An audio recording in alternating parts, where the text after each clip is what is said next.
नमस्कार मित्रों, आध्यात्मिक चैनल आर्या टीवी में आपका स्वागत है।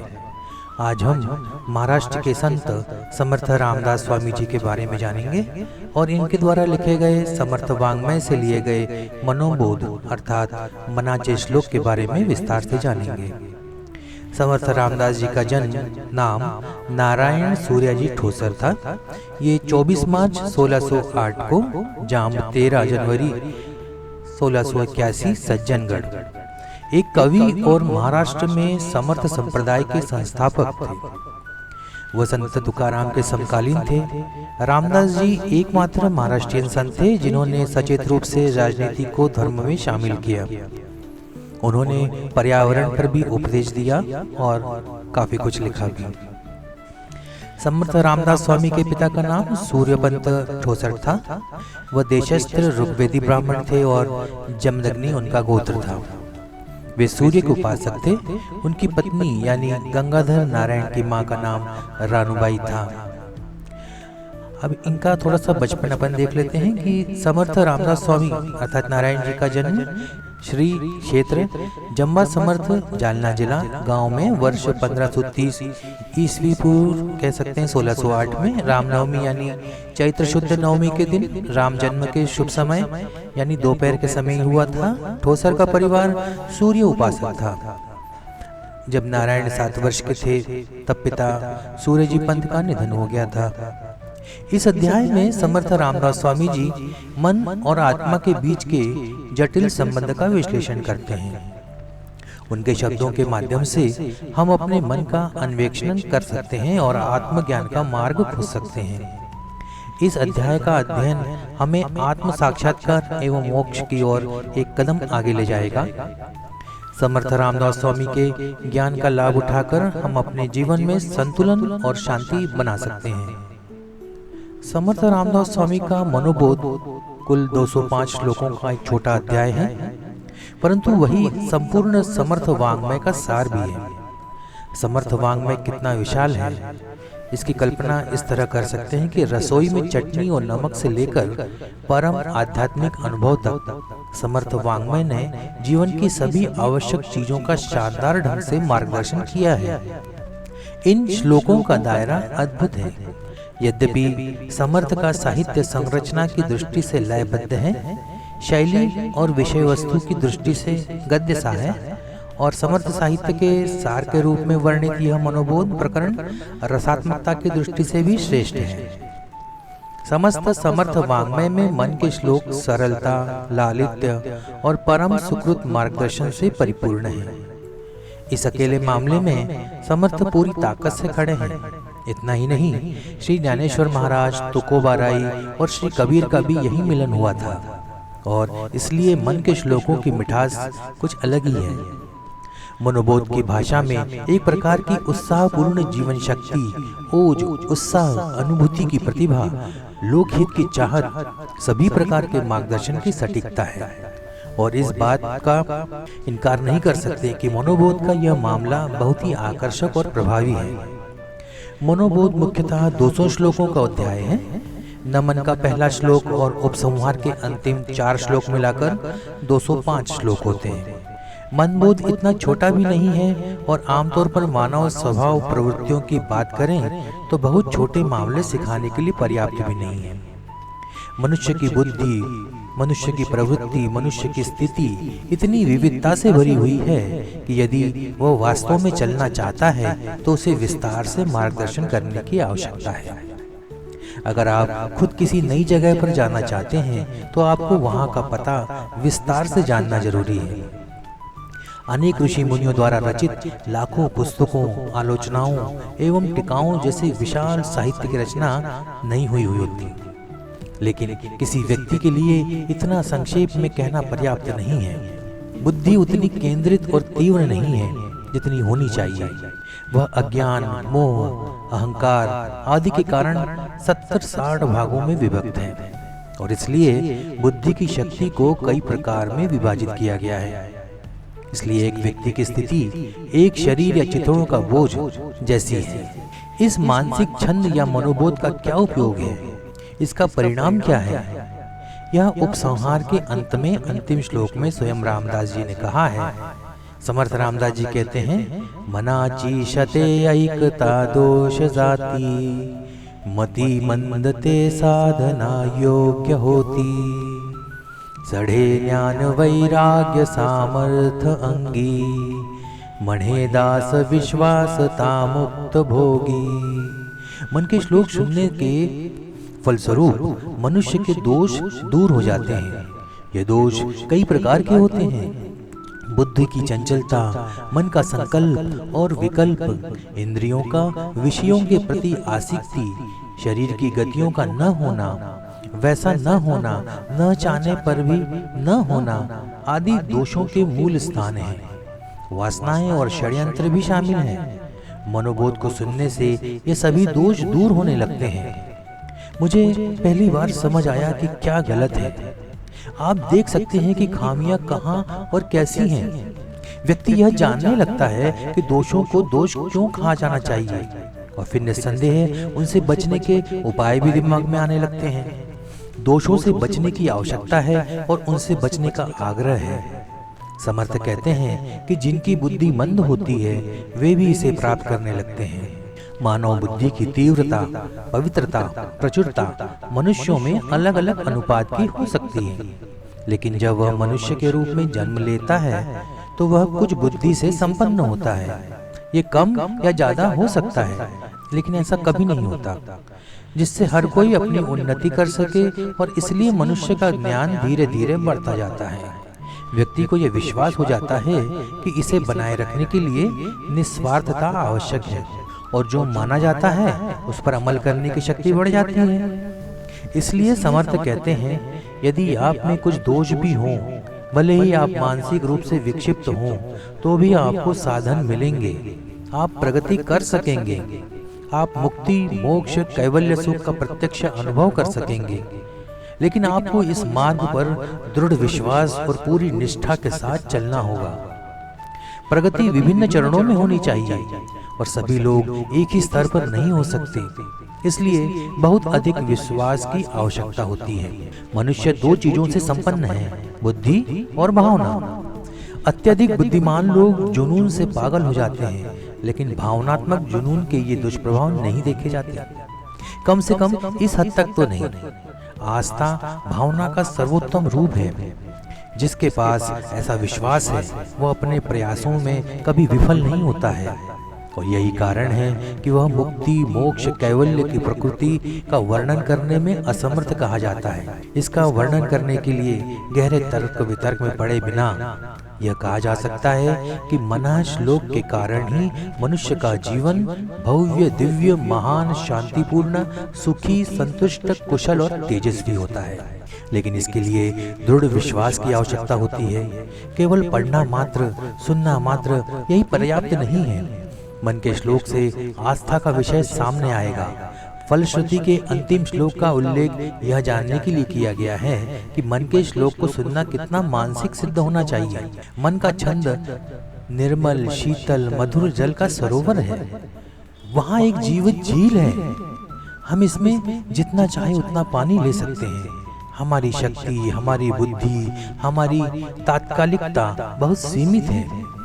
हमें यह याद रखना चाहिए कि जैसे जूतों में आया पानी जूतों में ही रहेगा, वैसे ही मन का श्लोक पढ़ते समय यह भी याद रखना चाहिए कि वह मेरा हो जाएगा।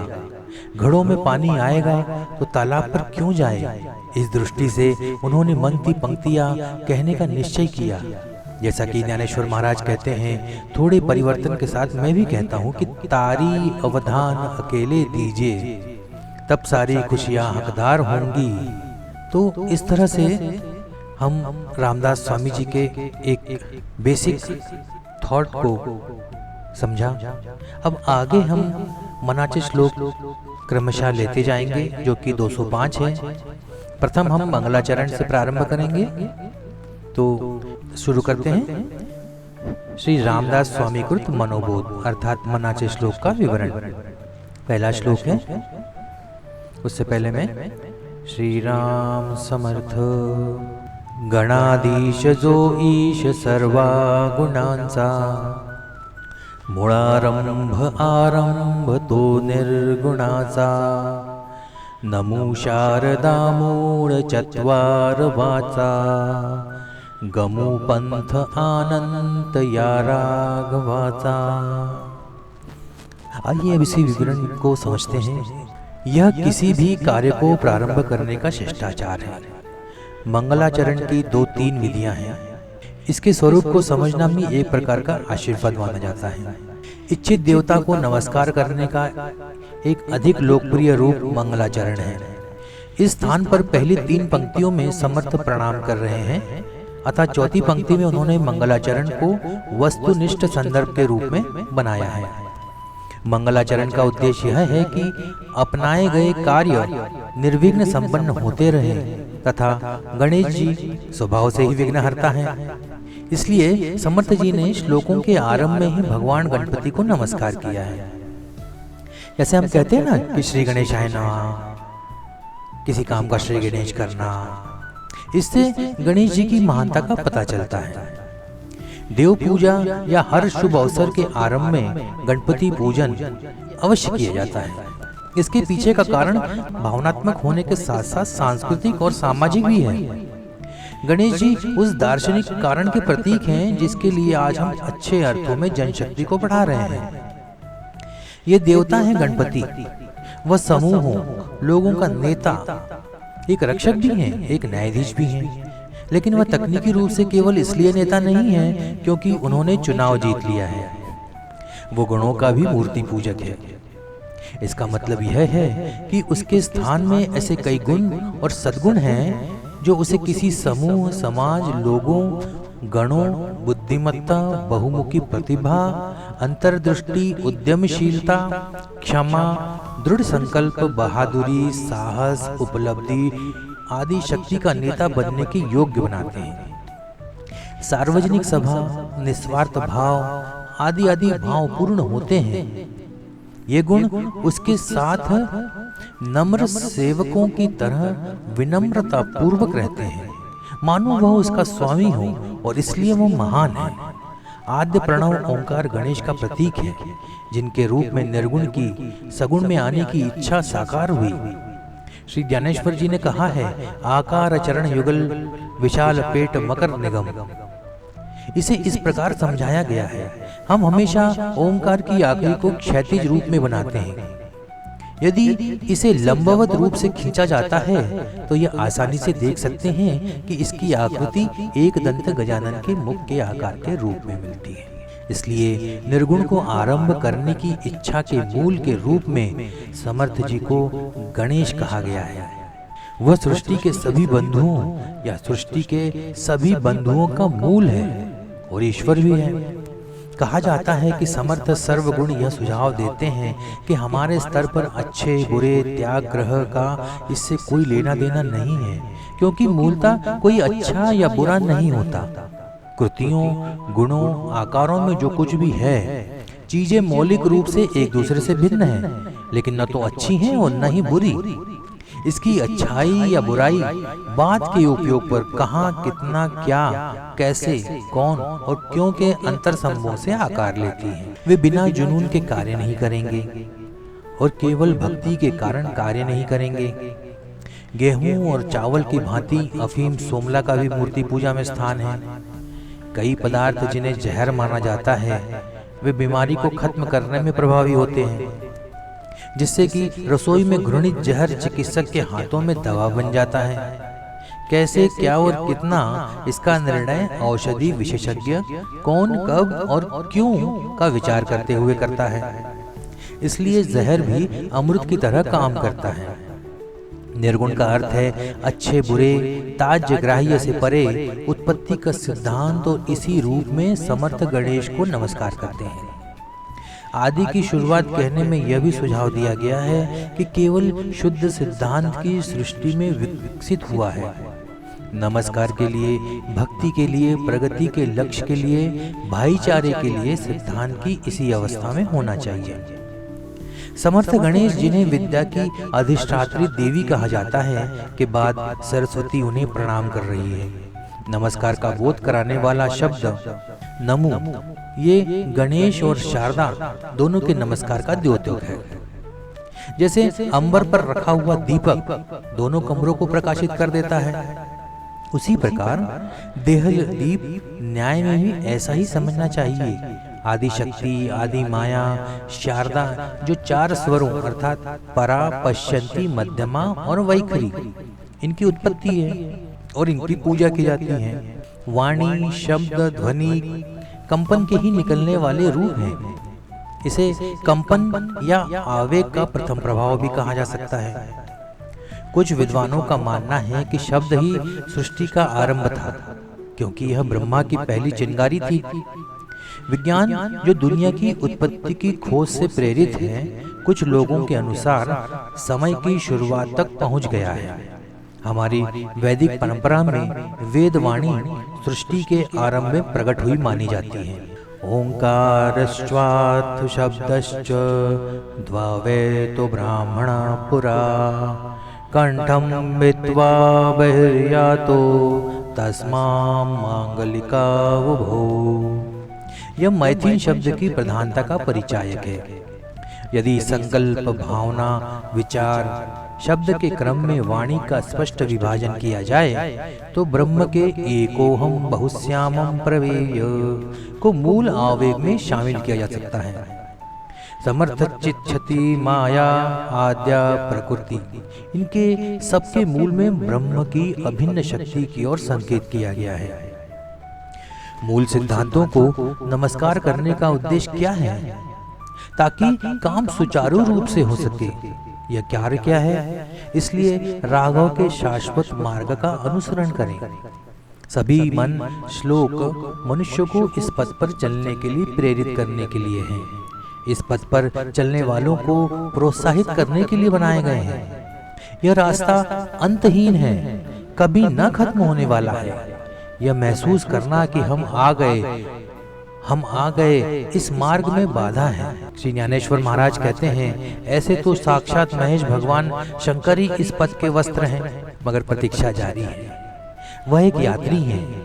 ये रास्ता कभी खत्म नहीं होता। ऐसा इसलिए है क्योंकि इस मार्ग का लक्ष्य, जिसकी प्राप्ति परब्रह्म है, अनंत है, असीम है। समर्थ के राघव वह ऐतिहासिक व्यक्ति नहीं है जिन्हें दशरथ के पुत्र के रूप में जाना जाता है। ये राघव परमात्मा रूप है। यदि परब्रह्म हमें राघव रामचंद्र के रूप में दिखाई दिए, तुम्हें इस राघव तक पहुंचना है। मन के श्लोक द्वारा बताया गया मार्ग उस तक जाता है। इतने कठिन कार्य को प्रारंभ करने से पहले समर्थ सगुण साकार परब्रह्म गणेश एवं चैतन्य शाखा वाणी, वैखरी, शील, प्रेम और भक्ति की प्रेरणा देने वाली आदि शक्ति शारदा को नमस्कार कर मानो साधकों के लिए आशीर्वाद मांग रहे हैं। इस शाश्वत राघव के पास आओ। जहां आना है वो मानो सीधे समर्थ के सामने खड़ा है, और इसलिए समर्थ सामने राघव की ओर इशारा कर रहे हैं और कह रहे हैं कि इस राघव के रास्ते पर चलो। समर्थों के लिए जो पूरी तरह से ब्राह्मणवादी हैं, ब्रह्म के प्रति समर्पित हैं, उनके देवता हमेशा मौजूद रहते हैं। इसलिए वे कहते हैं, करी रे मना भक्ति या राघवाची, करी रे मना ध्यान या राघवाचे, घनश्याम राम रावण्यलूपी, करी कामनी काम या राघवाचे, नभासार के रूप या राघवाचे। हमारे देवता का उल्लेख कई बार इस तरह किया गया है मानो वह सीधे हमारे सामने हो। इसलिए वे समर्थ जैसे महान सज्जनों को सुनना चाहते हैं। उनका ज्ञान सिर्फ शब्दावली नहीं है, वे पांडित्य के प्रतीक नहीं है। यह अनुभव से पैदा होता है। यह किसी तात्कालिक वस्तु को संदर्भित करता है। तो इस तरह से आज के इस एपिसोड में मंगलाचरण हो गया है। अब अगला श्लोक हम अगले वीडियो में लेंगे। आपको ये श्लोक कैसा लगा, इसका विवेचन कैसा लगा, आप हमें कमेंट के माध्यम से अवश्य बताइएगा। आज के लिए इतना ही, मिलते हैं अगले वीडियो में। तब तक के लिए जय जय रघुवीर समर्थ। नमस्कार।